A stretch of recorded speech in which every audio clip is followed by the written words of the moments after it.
عزت کے ساتھ، احترام کے ساتھ، توقیر کے ساتھ یہ سب کچھ کیا جائے۔ ٹھیک ہے، مرنے والے کی کچھ باتیں بھی کی جائیں گی۔ قرآن نے اس آیت میں بتایا یہ ہے کہ اے مرنے والے، اس طرح کی زندگی بسر کر کے تیرے مرنے کے بعد بھی تیرے جنازے پہ کھڑے ہو کے تیری تعریف و توصیف ہو۔ یہ ہے صلی علیہ، جس نے زندگی میں کچھ نہیں کیا، معاشرتی تعلقات کا خیال نہیں رکھا، ہر کسی کا دل دکھاتا رہا، مرنے کے بعد اس کی تعریف کیا ہوگی؟ ایسے لوگوں کے بارے میں کہا کہ وَتُصَلِّ عَلَىٰ أَحَدٍ مِّنْهُمْ مَاتَ أَبَدًا وَلَا تَقُمْ عَلَىٰ قَبْرِهِ۔ سورہ 9 آیت 84۔ ایسے لوگوں میں سے جو بھی مرے، نہ تو کبھی ان کے لیے نیک آرزوؤں کا اظہار کرنا اور نہ ہی کبھی ان کے کفن دفن میں شریک ہونے کی خاطر ان کی قبر پر جانا۔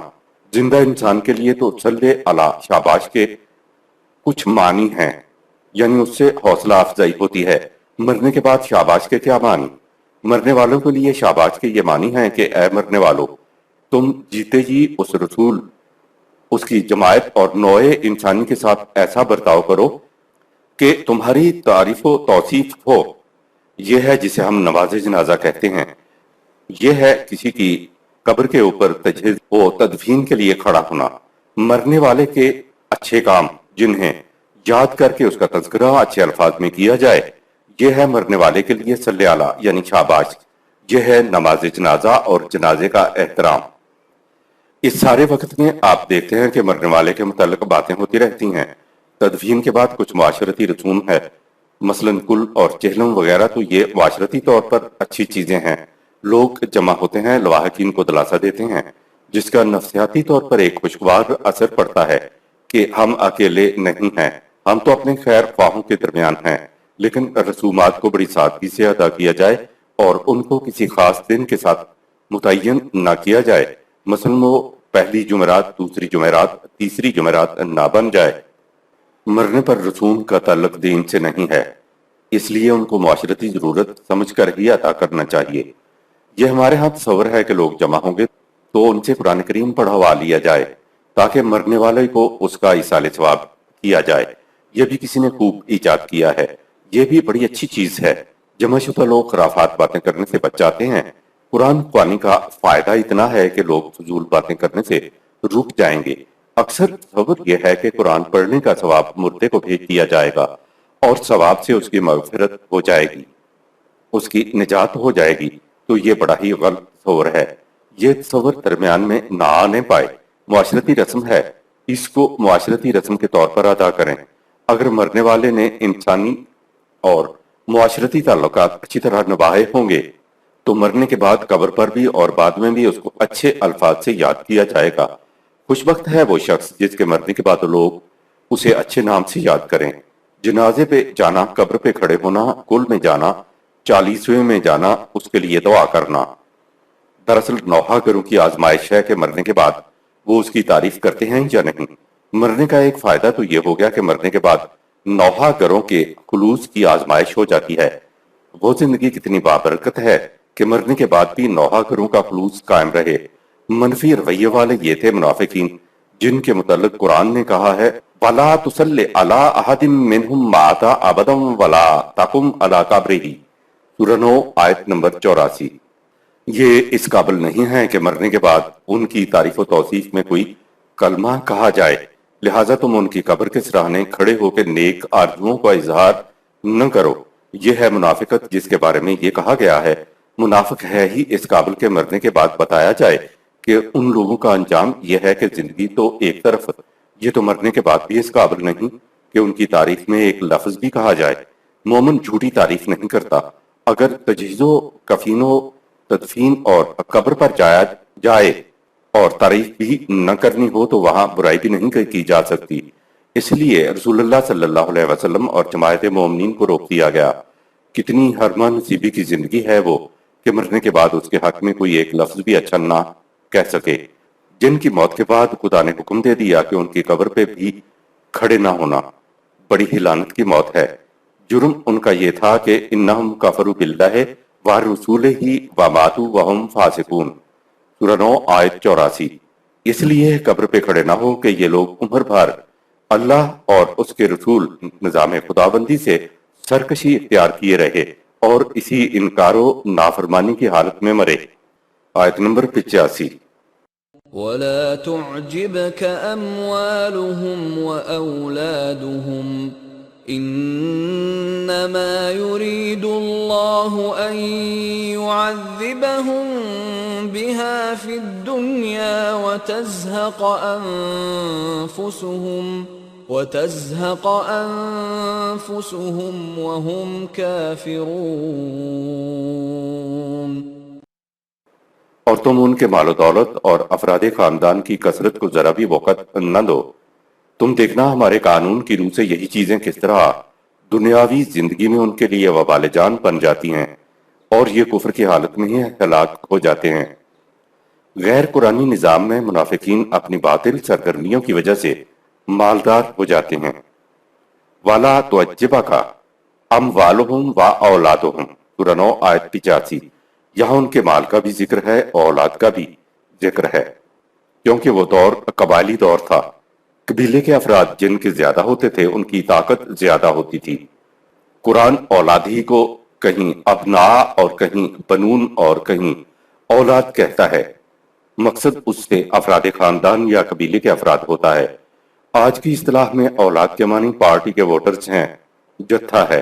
اس زمانے میں تو قبیلے کے افراد خاندانی چیز تھی، آج کے دور میں اس کی جگہ پارٹی سسٹم نے لے لی ہے۔ دیانتدار ایماندار آدمی کوئی تحریک لے کر اٹھتا ہے تو 4 آدمی بھی اس کا ساتھ نہیں دیتے۔ قرآن کہتا ہے کہ ان کے مال اور جتھے کو دیکھ کر تمہیں یہ دھوکہ نہ لگ جائے کہ خوشحالی اور جماعت صرف منافقت ہی سے بنتی ہے۔ نہیں، غیر قرآنی نظام میں تو ایسا ہو جاتا ہے، لیکن قرآنی نظام کے غالب آ جانے کے بعد ان کی سب چالیں بیکار ثابت ہوں گی۔ آیت کا باقی حصہ ہے انما یرید اللہ ان یعذبہم بہا فی الدنیا وتزہق انفسہم وہم کافرون سورہ 9 آیت نمبر 85۔ اس آیت میں ایک لفظ بہا سورہ 9 آیت 85 ہے جو مال و دولت کے لیے آیا ہے۔ کہا کہ باطل نظام میں یہی ان کا مال اور جتھا بالآخر تباہی کا موجب ہو جاتا ہے۔ باطل نظام میں بظاہر ایسے لوگوں کی عزت ہوتی ہے۔ اگر معاشرے کے اندر منافقین کو پہلے دن ہی سے ذلت کی نگاہوں سے دیکھا جائے تو نہ منافق کو کامیابی ہوگی اور نہ ہی اس کو دولت ملے گی اور نہ ہی کوئی اس کا ساتھ دے گا، تو وہ دوسرے دن ہی منافقت چھوڑ دے گا۔ یہی کہا جا رہا ہے کہ نظام خداوندی کو غالب آنے دیں، یہی مال و دولت اور جتھا ان کی تباہی کا سبب بنے گا۔ الفاظ ان یعذبہم بہا فی الدنیا سورہ 9 آیت 86 ہیں، یعنی اسی دنیا میں عذاب کا ذکر آیا ہے۔ یہاں یہ بات صاف ہو گئی کہ قرآن سارے معاملات کو آخرت پر نہیں اٹھا رکھتا۔ باطل کی چمک ایک دفعہ تو نگاہوں میں تیر کی پیدا کر دیتی ہے، لیکن قرآن بقا کا فارمولہ بتاتا ہے کہ وَأَمَّا مَا يَنْفَعُ النَّاسَ فَيَمْكُثُ فِي الْأَرْضِ سورہ 13 آیت نمبر 17۔ کہ اسی نظام کو دنیا میں بقا ہے جو ساری انسانیت کے مفاد کے لیے ہو، یعنی انسانیت کی فلاح و بہبود کا راز مفاد عامہ میں ہے۔ یہ نظام قرآن کے علاوہ کہیں اور نہیں ملے گا۔ جن اقوام نے باطل نظام کے تحت زندگی بسر کی ان کی تباہی کی داستان قرآن میں موجود ہیں۔ اقوام کی تباہی کے بارے میں آیات سورہ 40 آیات 83 تا 85، سورہ 39 آیات 49-50، سورہ 46 آیت 26، سورہ 28 آیات 58 تا 60 بھی ملاحظہ فرما لیں۔ آیت نمبر 86۔ وَإِذَا أُنزِلَتْ سُورَةٌ أَنْ آمِنُوا بِاللَّهِ وَجَاهِدُوا مَعَ رَسُولِهِ اسْتَأْذَنَكَ أُولُو الطَّوْلِ مِنْهُمْ وَقَالُوا ذَرْنَا نَكُنْ مَعَ الْقَاعِدِينَ۔ اور منافقین کی حالت یہ ہے کہ جب کبھی ایسا حکم نازل ہوتا ہے کہ قوانین خداوندی پر ایمان کا حق ادا کرتے ہوئے اس کے رسول کی سربراہی میں جہاد کے لیے نکلو، تو ان میں سے جو صاحب استطاعت ہیں وہ بھی تمہارے پاس رخصت مانگنے آ کھڑے ہوتے ہیں اور کہتے ہیں ہمیں معاف رکھیے، ہم تو پیچھے بیٹھ رہنے والوں ہی کے ساتھ رہیں گے۔ ایمان کی صداقت کا محسوس ثبوت میدان جنگ میں جہاد کے لیے نکلنا ہے۔ آیت نمبر 87۔ رضوا بأن يكونوا مع الخوالف وطبع على قلوبهم فهم لا يفقهون۔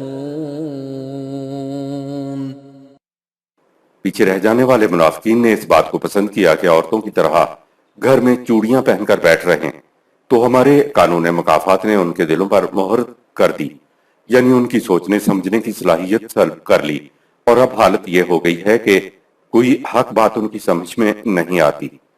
القائدین سورہ 9 آیت نمبر 86۔ منافقین نے اپنے آپ کو قائدین کہا، لیکن قرآن نے انہیں الخوالف سورہ 7 آیت نمبر 87 کہا ہے۔ قائدین تو وہ ہوتے ہیں جن کی کوئی مجبوری ہو، کیونکہ ان کی کوئی مجبوری نہیں تھی، محض منافقت کی وجہ سے پیچھے بیٹھ رہے تھے، تو قرآن نے انہیں قائدین ماننے سے انکار کرتے ہوئے ان کے لیے لفظ استعمال کیا الخوالف۔ خوالف عربوں کے ہاں محاورہ ہے، جس کے معنی ہے جان بوجھ کر عورتوں کی طرح چوڑیاں پہن کر بیٹھ جانے والے۔ قائدین اور خوالف میں یہ فرق ہے۔ منافقین اپنے آپ کو قائدین کہہ رہے تھے، لیکن قرآن نے ان کے لیے لفظ خوالف استعمال کیا۔ آیت نمبر 88۔ لكن الرسول والذين آمنوا معه جاهدوا بأموالهم وأنفسهم وأولئك لهم الخيرات وأولئك هم المفلحون۔ البتہ رسول اور جو لوگ اس کے ساتھ ایمان لائے ہیں، انہوں نے اپنے مال و جان کے ساتھ جہاد میں شرکت کی، اور یہی وہ لوگ ہیں جن کے لیے ہر قسم کی بھلائیاں اور خوشگواریاں ہیں، انہی کی کھیتیاں پروان چڑھیں گی، یعنی وہ کامیاب و کامران ہوں گے۔ وَأُولَئِكَ لَهُمُ الْخَيْرَاتُ سورہ 9 آیت نمبر 88۔ خیر کی جمع خیرات ہے، خیر ہی سے لفظ اختیار ہے۔ جب مومنین جنگ جیت کر آتے ہیں تو ان کے اختیار میں اضافہ ہو جاتا ہے۔ یہ معنی ہے وَأُولَئِكَ لَهُمُ الْخَيْرَاتُ کے، اور انہی کے بارے میں کہا وَأُولَئِكَ هُمُ الْمُفْلِحُونَ سورہ 9 آیت نمبر 88۔ یہی ہیں وہ جو کامیاب و کامران ہوں گے۔ آیت نمبر 99۔ أعد الله لهم جنات تجري من تحتها الأنهار خالدين فيها ذلك الفوز العظيم۔ ان کے لیے خدا نے دنیا و آخرت میں ایسا جنتی معاشرہ تیار کر رکھا ہے جس کی شادابی اور شگفتگی میں کبھی فرق نہیں آئے گا۔ یہ اس میں ہمیشہ رہیں گے، اور یہ بہت بڑی کامیابی کا حصول ہے۔ ذالک الفوز العظیم سورہ 9 آیت نمبر 99۔ یہ ہے فوز عظیم۔ فوز کے معنی حصول، اچیومنٹس کے ہوتے ہیں، یعنی یہ ہے عظیم حصول۔ مومنین جنگ کی آواز پر لبیک کہتے ہوئے پروانہ وار میدان میں آ جاتے ہیں، کیونکہ وہ جانتے ہیں اس سے ہمارے اختیار میں اضافہ ہوگا اور جنگ ہماری فوز و فلاح کا موجب بنے گی۔ آیت نمبر 90۔ وجاء المعذرون من الأعراب ليؤذن لهم وقعد الذين كذبوا الله ورسوله سيصيب الذين كفروا منهم عذاب أليم۔ شہریوں کی طرح دیہاتی بدو بھی جھوٹے عذر لے کر آئے کہ انہیں جنگ پر جانے کی بجائے پیچھے رہ جانے کی اجازت دی جائے۔ جو لوگ اللہ اور رسول نظام خداوندی سے وابستگی میں جھوٹے تھے وہ پیچھے بیٹھ رہے۔ جو لوگ زبانی دعوائے ایمان کے باوجود عملاً انکار کرتے ہیں وہ علم انگیز سزا کے حقدار ہیں۔ قرآن پہلے شہری آبادیوں کے منافقین کا ذکر کرتا چلا آ رہا تھا، اب بدوی آبادی کے منافقین کا ذکر آیا ہے۔ کوئی منافق بھی اپنے آپ کو منافق نہیں کہتا، ہم دوسروں کو منافق کہنے کے عادی ہو گئے ہیں۔ خارجی معیار یعنی قرآن کی روشنی میں خود اپنے گریبان میں جھانکا جائے تو اپنے بارے میں معلوم ہو جاتا کہ اپنا مقام کیا ہے۔ اس آیت میں جنگ سے پیچھے رہ جانے والوں کو کافر کہا گیا ہے۔ آیت نمبر 91۔ ليس على الضعفاء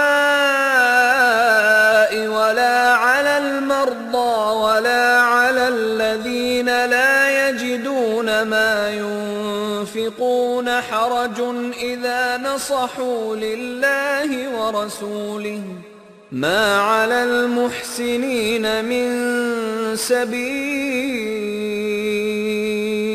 واللہ غفور رحیم۔ جو لوگ کمزور یا بیمار ہیں یا جن کے پاس سامان جنگ اور سفر جنگ کے لیے خرچ کرنے کو کچھ نہیں ہے تو ان کے پیچھے رہ جانے میں کوئی حرج نہیں، بشرطے کہ وہ پیچھے رہ کر بھی اللہ اور رسول نظام خداوندی کے لیے دل میں خیر خواہی کے جذبات رکھیں اور زبان سے بھی خیر خواہی کے کلمات ادا کرتے رہیں اور معاشرہ کو مجاہدین کی غیر موجودگی میں انتشار سے بچائیں، تو اس قسم کے حسن کارانہ انداز میں پیچھے رہ جانے والوں کے خلاف کوئی الزام نہیں ہے، کیونکہ نظام خداوندی میں سب کے لیے سامان حفاظت و مرحمت رکھ دیا گیا ہے۔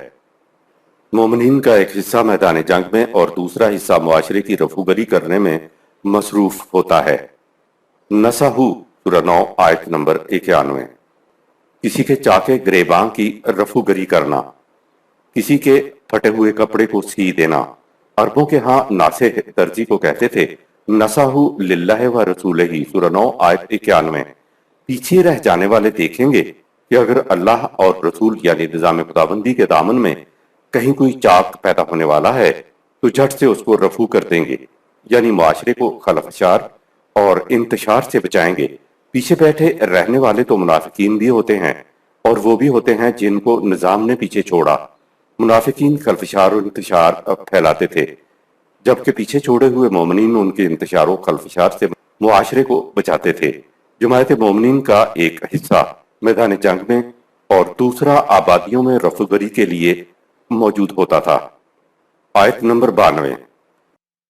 ولا على الذين إذا ما أتوك لتحملهم قلت لا أجد ما أحملكم عليه تولوا وأعينهم تفيض من الدمع حزنا ألا يجدوا ما ينفقون۔ اور نہ ہی پیچھے رہ جانے والے وہ لوگ مورد الزام قرار دیے جا سکتے ہیں جن کا حال یہ ہے کہ جب وہ تمہارے پاس آ کر جنگ کے لیے سواری کا انتظام کر دینے کی درخواست کرتے ہیں تو تم تنگی کی وجہ سے کہتے ہو کہ میرے پاس تمہاری سواری کا کوئی بندوبست نہیں، تو یہ سن کر اس حال میں واپس لوٹتے ہیں کہ ان کی آنکھوں میں اس غم کی وجہ سے آنسو رواں ہوتے ہیں کہ افسوس آج وہ جنگ کے اخراجات برداشت کرنے کی طاقت نہیں رکھتے۔ آیت نمبر 93۔ انما السبيل على الذين يستأذنونك وهم اغنياء رضوا بأن يكونوا مع الخوالف وطبع الله على قلوبهم فهم لا يعلمون۔ مورد الزام تو بس وہ ہیں جو مالدار ہوتے ہوئے بھی تم سے جنگ پر جانے سے رخصت مانگتے ہیں اور اس بات پر راضی ہیں کہ ہمت ہار کر پیچھے عورتوں میں بیٹھے رہیں۔ ان کی آرام پسندی اور مفاد پرستی کی وجہ سے اللہ کے قانون نے ان کے دلوں پر مہر لگا رکھی ہے، بس اس طرح سوچ و سمجھ کی تمام راہیں ان پر بند ہو چکی ہیں۔ یا تذرون پارہ نمبر 11 آیت نمبر 94۔ يعتذرون إليكم إذا رجعتم إليهم قل لا تعتذروا لن نؤمن لكم قد نبأنا الله من أخباركم وسيرى الله عملكم ورسوله ثم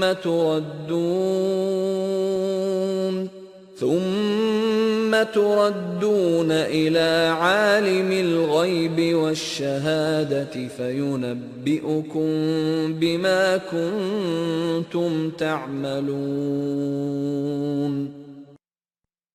جب تم جنگ سے واپس آؤ گے تو یہ لوگ تمہارے سامنے طرح طرح کے جھوٹے عذر پیش کریں گے۔ ان سے کہہ دینا کہ اس قسم کی بہانہ بازی کی باتیں نہ کرو، ہم تمہاری باتوں پر یقین کرنے والے نہیں ہیں، اللہ نے تمہارے بارے میں ہمیں صحیح باتیں بتا دی ہیں۔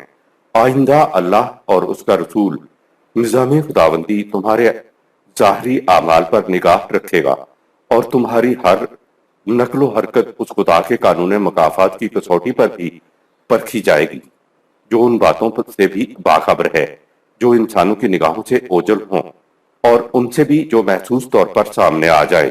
وہ کسوٹی بتا دے گی کہ تمہارے اعمال کی حقیقت کیا ہے اور تم کس قسم کے سلوک کے مستحق ہو۔ معاشرتی عدل تو بہرحال شہادت پر ہی ہوگا، لیکن خدا کا قانون مکافات ان اعمال کا بھی نتیجہ مرتب کر دیتا ہے جو مخفی ہوتے ہیں۔ قد نبا اللہ من اخبارکم، سورہ 9 آیت 94۔ خدا نے ہمیں تمہارے متعلق صحیح صحیح باتیں بتا دی ہیں۔ اس کے معنی یہ نہیں کہ خدا نے منافقین کے متعلق وحی کے ذریعے حضور صلی اللہ علیہ وسلم کو سب کچھ بتا دیا تھا۔ خدا نے تو منافقین کے سلسلے میں کہا ہے کہ اگر ہمارا قانون مشیت ایسا ہوتا کہ ہم لوگوں کے جملہ امور وحی کے ذریعے بتا دیتے تو ہم تمہیں بتا دیتے کہ ان میں کون کون منافق ہیں، لیکن ہم ایسا نہیں کریں گے۔ اے رسول، تمہیں ان کو ان کی حرکات و سکنات سے خود پہچاننا ہوگا کہ ان میں کون کون منافق ہیں۔ سورہ 47 آیت نمبر 30۔ تو قد نبا اللہ من اخبارکم، سورہ 9 آیت 94 کا مطلب یہ ہے کہ اللہ تعالیٰ نے منافقت کی علامات اس وضاحت سے بتا دی کہ ہمارے لیے چندہ مشکل نہیں رہا کہ ہم منافقین کو پہچان سکیں۔ اگر غور و فکر سے کام لیا جائے تو منافق کی باتیں اس کی منافقت کو ظاہر کر رہی ہوتی ہیں، یا کسی آزمائش کے وقت ان کا کردار کھل کر سامنے آ جاتا ہے۔ باقی رہا ان کے اعمال کی جزا کا معاملہ تو اس کا فیصلہ خدا کے قانون مکافات کی روح سے ہوگا، جس کی نظروں سے ان کا کوئی عمل چھپا ہوا نہیں ہے، اور ظاہر ہے کہ فیصلے انسانی اعمال کی روح سے ہی ہوتے ہیں۔ قرآن کے معاشرتی نظام میں نظام خداوندی کی نگاہ ظاہری اعمال پر ہوتی ہے، اور ظاہری اعمال کے مطابق انسانوں کا نظام عدل فیصلے کرتا ہے، جبکہ خدا کی اخروی میزان میں بھی فیصلہ تو انسانی اعمال کے مطابق ہی ہوتا ہے، مگر خدا کی یہ میزان یا خدا کا قانون مکافات انسان کے ان اعمال کا بھی نتیجہ برآمد کر دیتا ہے جو دوسروں سے پوشیدہ ہوں۔ معاشرتی معاملات کے فیصلے نظام عدل کی روح سے ہوں گے جو بہرحال انسانوں کا قائم کرتا ہوتا ہے۔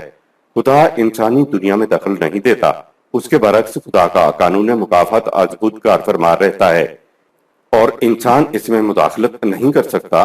وہ دنیا میں نظام عدل، ظالموں، مظلوم و شہادت دینے والوں سب کے اعمال، دل کے پوشیدہ رازوں، پوشیدہ خیانتوں سب سے آگاہ ہوتا ہے، اور اپنے حقیقی علم کی روشنی میں اپنا نتیجہ مرتب کرتا ہے۔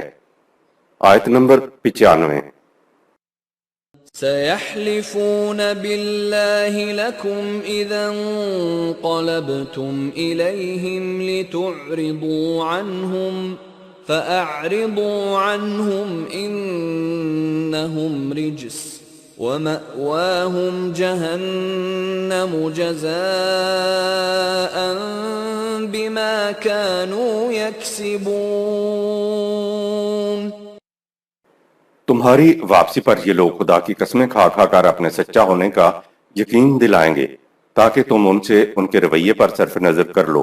تو اے رسول، تمہیں چاہیے کہ اب تم ان سے صرف نظر کر ہی لو، اس لیے کہ ان کے دلوں میں منافقت کا برز ہے جو ان کے قلوب میں شکوک و اضطراب پیدا کرتا رہتا، اور ان کے اعمال کا صحیح صحیح بدلہ تو جہنم کا ٹھکانہ ہی ہے۔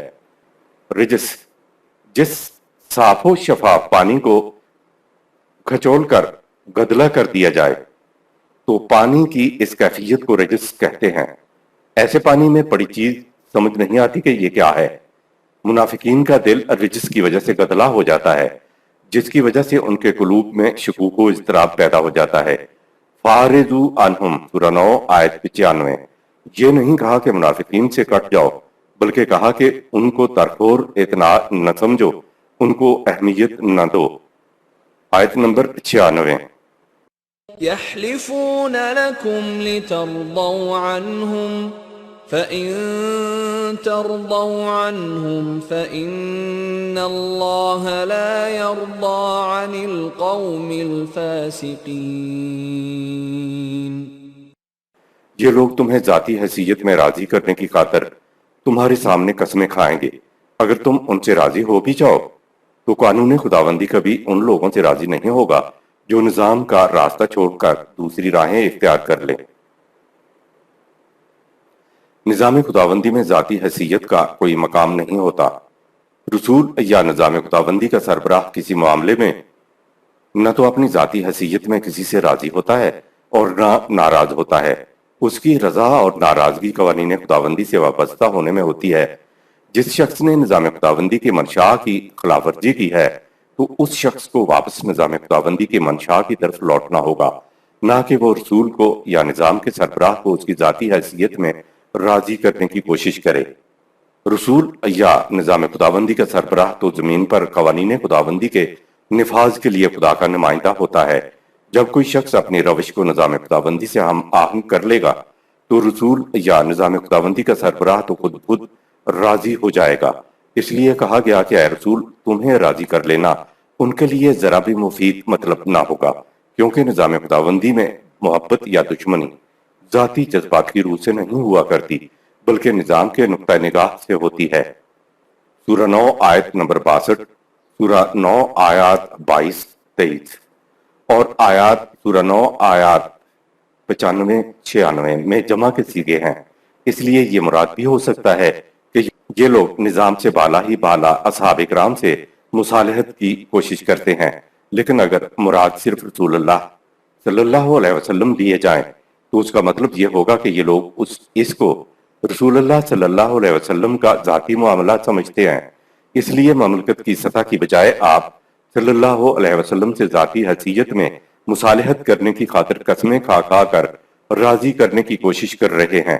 ان کا ارادہ یہ تھا کہ مملکت سے بالا ہی بالا اصحاب اکرام سے اور اسی طرح رسول اللہ صلی اللہ علیہ وسلم سے مصالحت کر لی جائے۔ اصحابہ رضوان اللہ علیہم سے مصالحت کی کوشش ہو یا ذاتی حیثیت میں رسول اللہ صلی اللہ علیہ وسلم سے، نظام میں کسی کی ذاتی حیثیت کچھ معنی نہیں رکھا کرتی۔ حیثیت یا پوزیشن ہوتی ہے تو وہ نظام مملکت کی ہوتی ہے۔ نظام میں نظام ہی راضی ہوتا ہے اور نظام ہی خفا ہوتا ہے۔ عام نظام مملکت میں اگر کوئی شخص نظام سے بالا بالا کسی سے کچھ سوتے بازی کرتا ہے تو اسے مملکت کا غدار کہا جاتا ہے، اور یہاں یہ غداری خدا یعنی نظام خداوندی کے ساتھ ہے، اور غداری کا دوسرا نام شرک ہے۔ آیت نمبر 97۔ الأعراب أشد كفرا ونفاقا وأجدر ألا يعلموا حدود ما أنزل الله على رسوله والله عليم حكيم۔ یہ صحرا نشین بدو کفر و نفاق میں شہریوں سے زیادہ سخت اور متشدد واقع ہوئے ہیں۔ اس کی وجہ یہ ہے کہ ان کے حالات ایسے ہیں کہ ان کے لیے قرآنی تعلیم حدود کا اچھی طرح سمجھنا ذرا دشوار ہے، اور پھر تعلیم کو دل میں جاگزین ہونے کے لیے وقت درکار ہوتا ہے۔ سورہ 49 آیت نمبر 14۔ اس لیے قانون خداوندی کی روح سے جو سراسر علم و حکمت پر مبنی ہے، شہریوں کے مقابلہ میں ان سے کچھ نرم سلوک کیا جائے گا۔ آیت نمبر 98۔ وَمِنَ الْأَعْرَابِ مَن يَتَّخِذُ مَا يُنْفِقُ مَغْرَمًا وَيَتَرَبَّصُ بِكُمُ الدَّوَائِرَ عَلَيْهِمْ دَائِرَةُ السَّوْءِ وَاللَّهُ سَمِيعٌ عَلِيمٌ۔ اور ان بدوؤں میں ایسے لوگ بھی ہیں جو نظام خداوندی کے لیے خرچ کرنے کو اپنے اوپر تاوان سمجھتے ہیں اور اس بات کے منتظر رہتے ہیں کہ تم پر کوئی مصیبت آ جائے۔ اگر انہوں نے منافقت نہ چھوڑی تو یہ خود بری مصیبت کے شکار ہو جائیں گے۔ یہ اس خدا کا ارشاد ہے جو سب کچھ سننے والا اور جاننے والا ہے۔ آیت نمبر 99۔ وَمِنَ الْأَعْرَابِ مَن يُؤْمِنُ بِاللَّهِ وَالْيَوْمِ الْآخِرِ وَيَتَّخِذُ مَا يُنْفِقُ قُرُبَاتٍ عِندَ اللَّهِ وَصَلَوَاتِ الرَّسُولِ أَلَا إِنَّهَا قُرْبَةٌ لَهُمْ سَيُدْخِلُهُمُ اللَّهُ فِي رَحْمَتِهِ ان اللہ غفور رحیم۔ ان بدوؤں میں ایسے لوگ بھی ہیں جو سچے دل سے اللہ اور آخرت پر ایمان رکھتے ہیں اور جو یہ نظام خداوندی کے لیے خرچ کرتے ہیں اسے خدا کے ہاں بلند درجات اور رسول کی طرف سے تحسین و آفرین کا موجب سمجھتے ہیں۔ یہ لوگ یقین رکھیں کہ اس سے انہیں واقعی خدا کے ہاں بلند مدارج حاصل ہوں گے اور اللہ انہیں اپنی رحمت کے سائے میں داخل کرے گا، اس لیے کہ نظام خداوندی میں حفاظت اور رحمت کے سامان موجود ہوتے ہیں۔ آیت نمبر 100۔ والسابقون الأولون من المهاجرين والأنصار والذين اتبعوهم بإحسان رضي الله عنهم ورضوا عنه وأعد لهم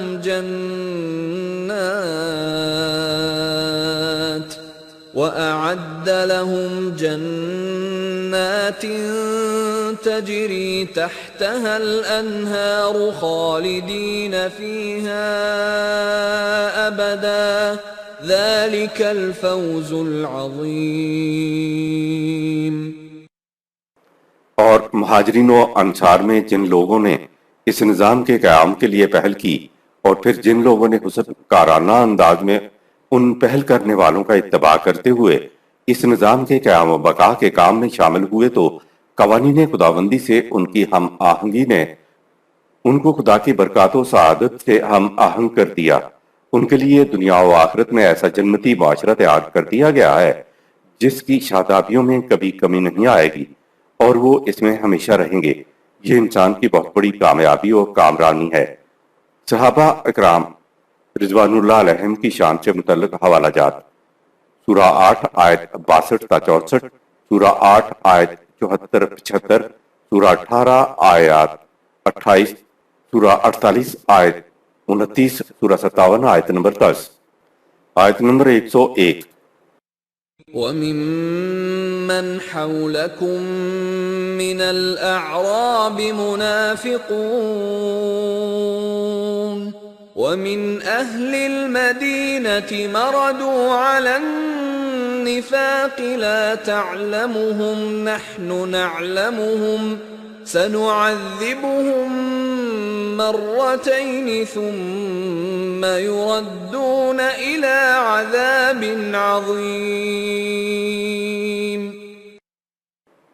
اور تمہارے ارد گرد بسنے والے بدوؤں میں بعض لوگ منافق ہیں اور مدینہ میں بھی بعض ایسے ہیں کہ منافقت گویا ان کی گھٹی میں پڑ چکی ہے۔ تم انہیں نہیں جانتے، ہم جانتے ہیں۔ ہم انہیں پہلے 2 بار معمولی سزا دیں گے، اگر باز نہ آئے تو انہیں سخت سزا دی جائے گی۔ منافقین پر یہ عذاب جماعت مومنین کے ہاتھوں میدان جنگ میں وارد ہوا تھا، کیونکہ اس دنیا میں خدا اپنی منشاء کو انسانوں کے ہاتھوں پوری کراتا ہے اور اپنی منشاء کے مطابق انسانوں کے ایسے اعمال جو خدا کی عطا کردہ صلاحیتوں کی روح سے سر انجام پاتے ہیں کو خدا اپنی طرف منسوب کر لیا کرتا ہے۔ آیت نمبر 102۔ وآخرون اعترفوا بذنوبهم خلطوا عملا صالحا وآخر سيئا عسى الله أن يتوب عليهم إن الله غفور رحيم۔ اور کچھ ایسے بھی ہیں جنہوں نے اپنی غلطیوں کا اعتراف کر لیا ہے، انہوں نے کچھ کام اچھے بھی کیے اور کچھ برے بھی۔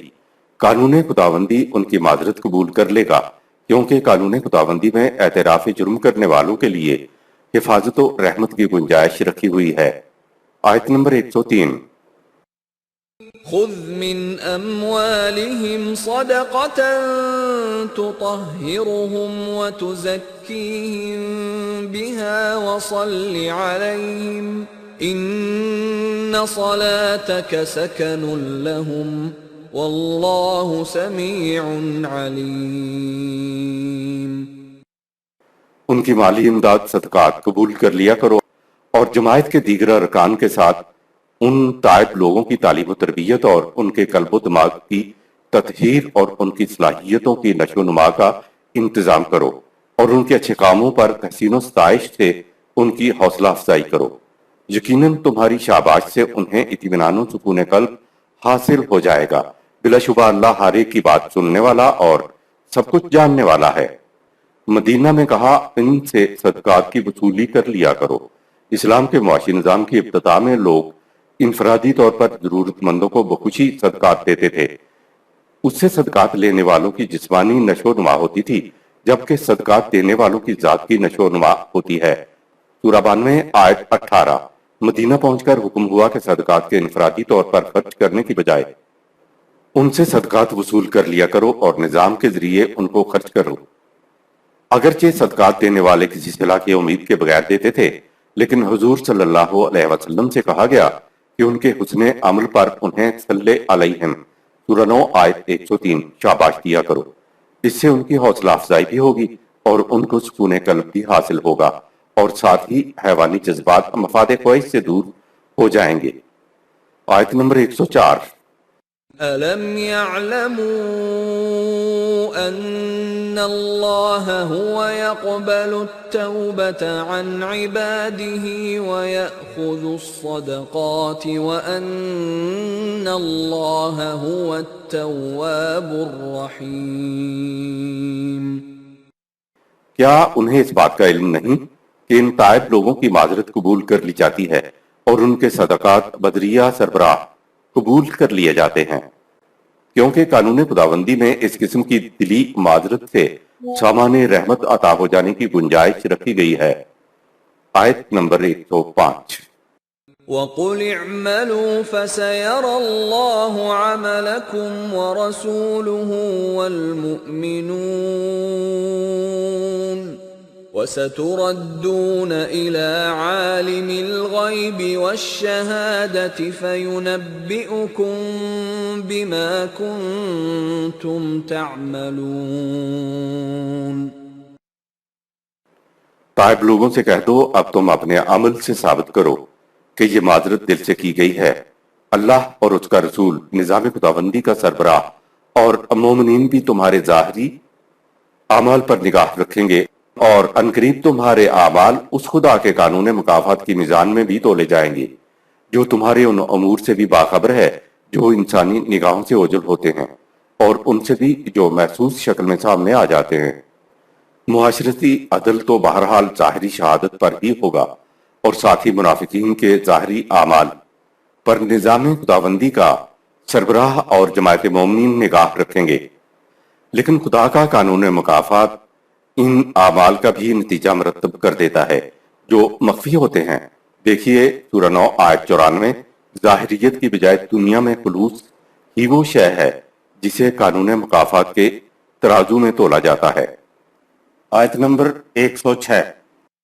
وَآخَرُونَ مُرْجَوْنَ لِأَمْرِ اللَّهِ إِمَّا يُعَذِّبُهُمْ وَإِمَّا يَتُوبُ عَلَيْهِمْ وَاللَّهُ عَلِيمٌ حَكِيمٌ۔ اور کچھ دوسرے بھی ہیں جن کا معاملہ نظام خداوندی کے فیصلے تک ملتوی کیا جاتا ہے۔ انکوائری کے بعد یا تو نظام اپنے قانون کے مطابق ان کو سزا دے گا یا ان کی توبہ قبول فرما لی جائے گی، اور اللہ کا قانون یکسر علم و حکمت پر مبنی ہے۔ پیچھے رہ جانے والوں میں سے کچھ کے معاملہ کو التوا پینڈنگ میں رکھا گیا تھا۔ یہ لوگ منافق نہیں تھے، ان کا ذکر آگے آئے گا۔ صدق اللہ العظیم۔